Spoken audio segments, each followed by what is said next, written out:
Maswerteng gabi po mga ka-STL. Narito na po ang resulta ng STL Rizal para sa araw na to, 3rd row November 23, 2024. Araw ng Sabado, naway ang mga natayan nyo pong mga numero kanina ay manalo nawa ngayong gabing ito, 8:45 PM. Kaya kunin nyo na po ang inyong mga tickets. Narito na po ang resulta.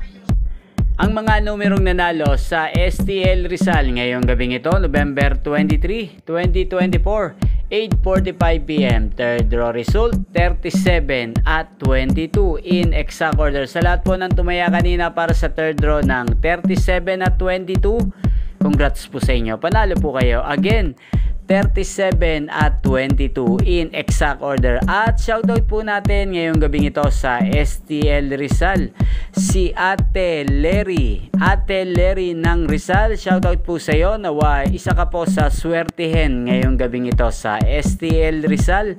At sa lahat po ng mga taga Rizal dyan, shoutout po sa inyo, lalong lalo na po sa aking mga subscribers na walang sawang nanonood ang aking mga videos. Shoutout po sa inyo at inyo pong napanood ang resulta ng STL Rizal sa channel na to, Roderick Hernandez TV. Magkita-kita pong muli tayo bukas ng alas 11 ng umaga dito po sa channel na to.